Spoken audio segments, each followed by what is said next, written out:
টি-20 বিশ্বকাপে বাজে পারফরমেন্সের পর পাকিস্তান ক্রিকেট দলের খেলোয়াড়দের 50 লাখ জরিমানা করার খবর প্রকাশিত হলেও তা সম্পূর্ণ ভিত্তিহীন বলে জানিয়েছে পাকিস্তান ক্রিকেট বোর্ড পিসিবি। পাকিস্তানে কয়েকটি সংবাদ মাধ্যমে বলা হয়েছিল 15 সদস্যের স্কোয়াডে প্রতিটি খেলোয়াড়কে 50 লাখ রুপি জরিমানা করা হয়েছে।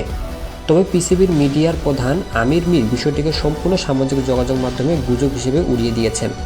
তিনি বলেন, পিসিবি কখনোই এমন কোনো সিদ্ধান্ত নেয়নি, এ ধরনের জরিমানার কোনো নজির বা বিধান নেই। টি-20 বিশ্বকাপে পাকিস্তান টানা 2 বার নকআউট পর্বে যেতে ব্যর্থ হয়েছে। দলটি মোট 6টি ম্যাচ খেলে নেদারল্যান্ডস ও নামিবিয়াকে হারালেও ভারতের কাছে হারে। সুপার 8-এ নিউজিল্যান্ডের সঙ্গে ম্যাচ বৃষ্টিতে স্থগিত হয়। এরপর ইংল্যান্ডের কাছে হেরে দল সেমিফাইনাল থেকে বাদ পড়ে। শেষ ম্যাচে শ্রীলঙ্কাকে হারালেও ব্যবধান বড় রাখতে না পারায় টুর্নামেন্ট থেকে বিদায় নিতে হয় সালমান আগারের নেতৃত্বাধীন দলকে। বিশেষত হতাশাজনক ম্যাচটি আসে ভারতের বিপক্ষে, যেখানে পাকিস্তান 114 রানে অল আউট হয়ে 61 রানে হেরে যায়। এক সমতায় টান উত্তেজনা। কাল মিরপুরেই নির্ধারিত হবে বাংলাদেশ পাকিস্তান ওয়ানডে সিরিজের ভাগ্য। প্রথম ম্যাচে রানার গতি আর দ্বিতীয়টিতে পাকিস্তানের পাল্টাপাল্টি আঘাত। ট্রফি কার হাতে উঠবে? ইতিহাস বলছে প্রথম ম্যাচ জিতে দ্বিতীয়টিতে হারলেও 6 বার সিরিজ জয়ের রেকর্ড আছে টাইগারদের। জিতলেই র্যাঙ্কিংয়ে উন্নতি, হারলেই আক্ষেপ। মেহেদী মিরাজের দলের সামনে কাল কঠিন পরীক্ষা।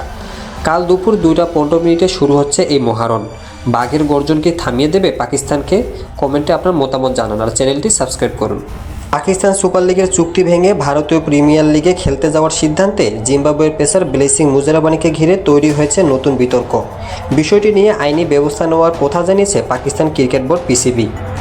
জিম্বাবুয়ের ডানহাতি পেসার ব্লেসিং মুজারাবানি 2026 মৌসুমে পিএসএলে ইসলামাবাদ ইউনাইটেডের হয়ে খেলার কথা থাকলেও শেষ মুহূর্তে তিনি সরে দাঁড়ানোর সিদ্ধান্ত নিয়েছেন।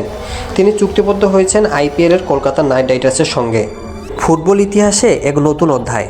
প্রথমবারের মতো আইকনিক জর্ডান ব্র্যান্ড জার্সিতে মাঠে নামছে ব্রাজিল। ফ্রান্সের বিপক্ষে হাই ভোল্টেজ প্রীতি ম্যাচেই দেখা যাবে সেলেসাউদের এই ঐতিহাসিক নতুন রূপ। নাইকির বিখ্যাত জেম্পম্যান লোগো এবার জায়গা করে নিল 5 বারের বিশ্ব চ্যাম্পিয়নদের বুকে। সোশ্যাল মিডিয়ায় টিজার প্রকাশের পর থেকেই ফুটবল বিশ্বে বইছে উত্তেজনার তুফান। শৈল্পিক ফুটবলের সাথে বাস্কেটবল লেজেন্ডের ব্র্যান্ডেরই মেলবন্ধন কেমন দেখাবেন নেইমার ভিনিসিয়াসদের? কমেন্টে জানান আর চ্যানেলটি সাবস্ক্রাইব করুন। চোট পেয়ে হাসপাতালে পাকিস্তানি ক্রিকেটার। মিরপুর শেরেবাংলা জাতীয় ক্রিকেট স্টেডিয়ামে চলছে বাংলাদেশ পাকিস্তান ম্যাচ।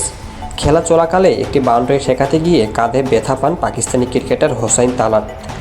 সঙ্গেই অ্যাম্বুলেন্সে করে নিকটস্থ হাসপাতালে নেওয়া হয়েছে তাকে। চিকিৎসকদের আরও মেডিকেল পরীক্ষার পর চোটের প্রকৃতি ও বিস্তৃতি জানা যাবে।